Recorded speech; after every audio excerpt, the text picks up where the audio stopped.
Today I want to introduce you to an influential figure who has motivated millions, Ben Nemtin. He is a speaker, producer, and the author of a best-selling book recognized by the New York Times, which is the focus of today's video. What do you want to do before you die? Behind every success story lies an inspiring narrative. The success of this book began with a story. Ben and his friends stumbled upon a poem titled The Buried Life, written in 1852 by a British poet. This poem prompts us to reflect on a profound idea. Our dreams are often buried by the daily grind of life. We live rigidly, stuck in routines, repeating the same tasks day after day. After reading it, they felt that each line resonated with their own hearts, inspiring them to seek change in their lives. They wanted to reclaim the dreams that had been buried for so long and ask themselves, what do I want to accomplish before I die? This question led Ben and his friends to create a list of 100 things they wanted to achieve before death. They planned for 2 months to complete these 100 items to avoid future regrets, naming their project The Buried Life. Without overthinking, they decided to pack their bags and embark on their journey. Along the way, they met many interesting people and had incredible experiences. They successfully accomplished seemingly crazy yet achievable tasks, such as skydiving, visiting the pyramids, giving a speech at a stranger's wedding, spending a night in jail, reuniting 2 long-separated brothers, and even playing basketball in the White House with former President Obama. These 100 tasks may sound absurd, but they were profoundly meaningful. Some experiences, if not pursued now, may be forever buried over time, leaving us with nothing but regret. For Ben, after fulfilling this desire, what remained was the experience itself. Indeed, life is about experiencing. Completing the 100 tasks may have ended, but it continued to lead Ben to further experiences. They gained significant media attention, participated in high-profile talk shows like Oprah and TEDx Breda. What started as a 2-month plan completely transformed Ben's life. He became a best-selling author recognized by major corporations like Amazon, American Express, and Cisco, and he has delivered over 500 speeches worldwide. The Buried Life also evolved into a career for him. He established his own website, produced a series called The Buried Life, and became a podcast guest, continuing to share inspiring content with many more people. The message of my video is that our lives are incredibly short. We all must return to dust. This is a universal truth that everyone knows. Yet, many people get caught up in the whirlwind of busyness, doing the same things day in and day out, forgetting the important experiences that life has to offer. In his speeches, he emphasizes that many people procrastinate and fail to take action due to a lack of deadlines. Think about it. Don't we have many types of deadlines in our lives?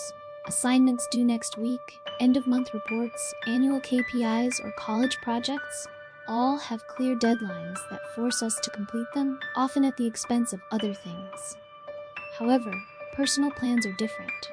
For example, starting a business, participating in a marathon, confessing love to someone, or improving relationships with family are all crucial aspects of our personal lives, but we often don't set specific deadlines for them. This lack of deadlines leads to procrastination, as we make excuses like, there's still plenty of time, or I'll wait for the right opportunity.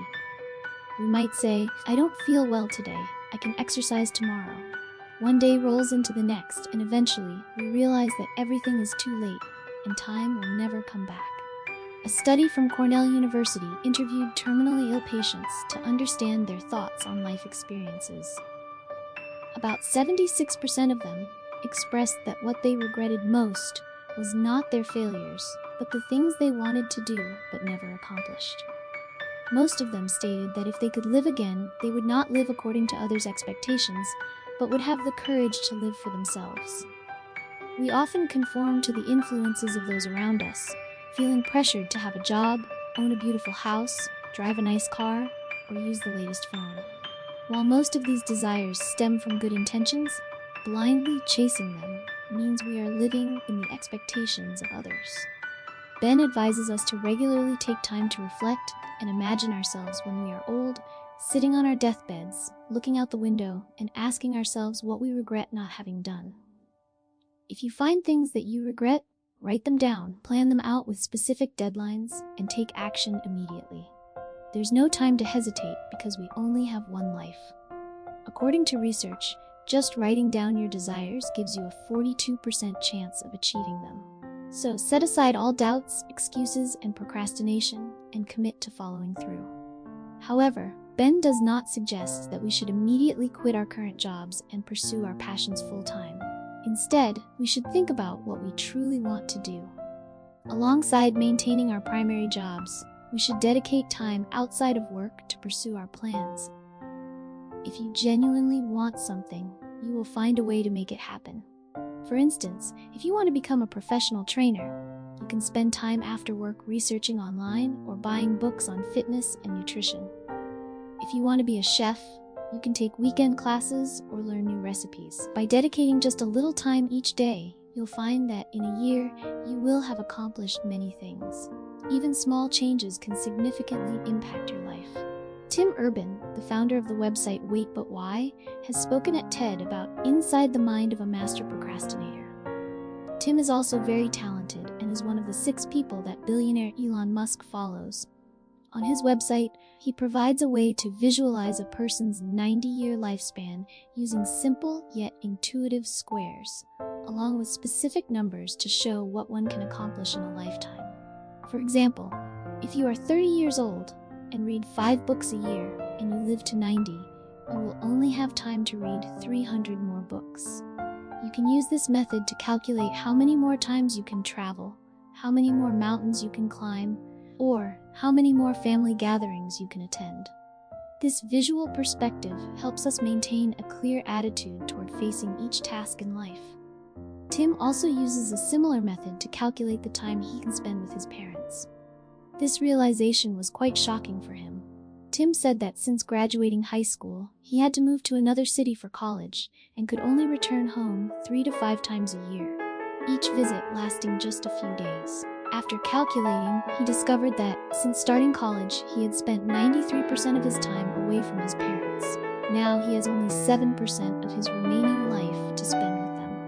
Time truly is limited, and we should cherish every moment we have with our loved ones.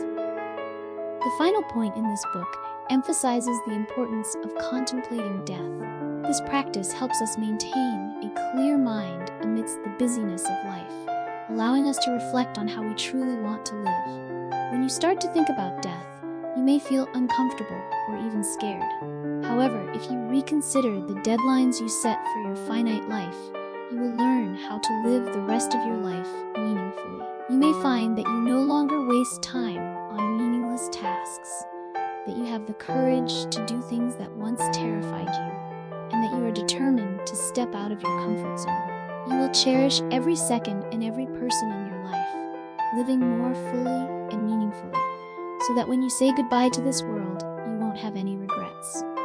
This is what I wanted to share with you from this book.